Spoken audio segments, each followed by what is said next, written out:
Hey, welcome back to Milton Daily Homes. Chuck here. We have a list of 6 properties, so I hope you like the new password versus the whole user registration. That was something we've wanted to do for a long time, and on to other things, and the carry on with the day-to-day. So we've got 6 properties today. The first 5 are all holding back on offers, and the last one is overpriced. So anyway, come to the buyer class this Saturday, 10 a.m.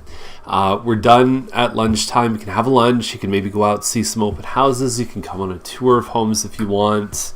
But we run a really great class, and this is an important buyer class to come to because the whole free government money thing is related to the RSP program, and we know that the RSP deadline is at the end of the month. So you could potentially have your free government money to buy your first home. You could have that, by a few months from now. So it's a great thing to come to. We talk about all the steps, all the costs. We give you a really nice book. I'll probably show you that book tomorrow or at some point this week as we kind of gather our registrations. But miltonbuyerclass.com. Okay, so let's do this. Let's talk about some homes. So 1233 Bias Circle, 760 is the price, 1,900 square foot detached home. Right at the end of last year, one sale of a detached home around this size, older, on a busy street, sold for $800,000. And ever since then, it's like, that's the new thing.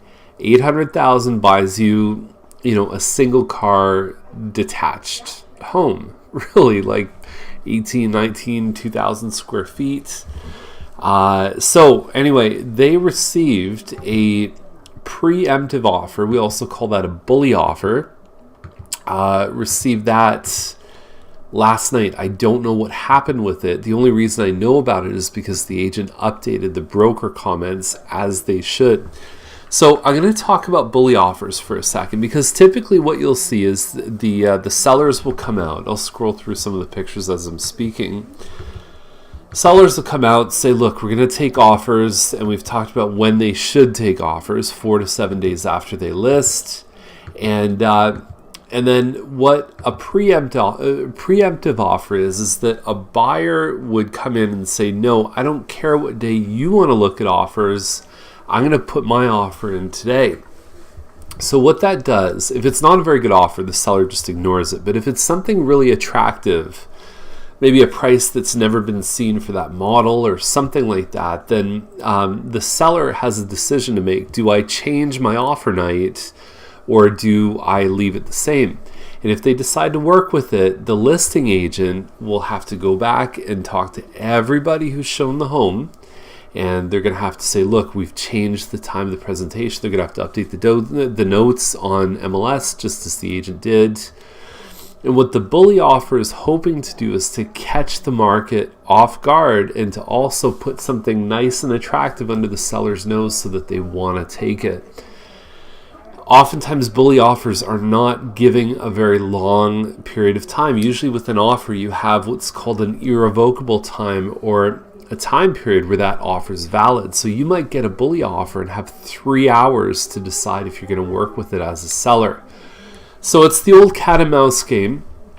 Obviously, the seller tries to put offers, 4 to 7 days after, to try and maximize all those market conditions, try and get the exposure up, the showings, and then have the auction effect happening where, you've got everyone in the same place at the same time, which gives you the highest chance of selling for the best price with the least conditions and getting your closing date.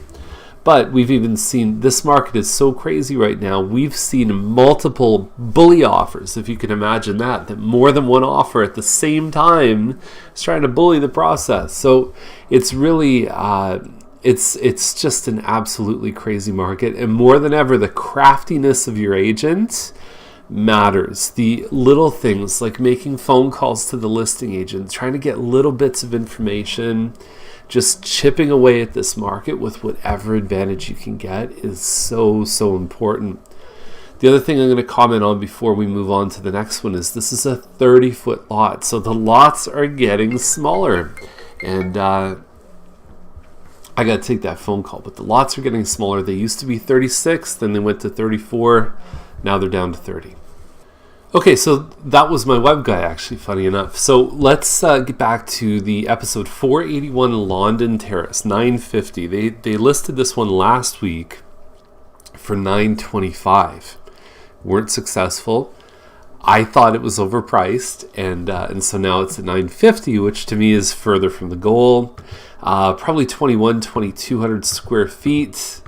It's very plain inside, so that's definitely something that's going to hold them back. The other thing I can't stand about this builder is they didn't put the cabinets up to the bulkhead. Why not? It would have looked so much better. They leave this, pardon my French, stupid gap in between the cabinets that just...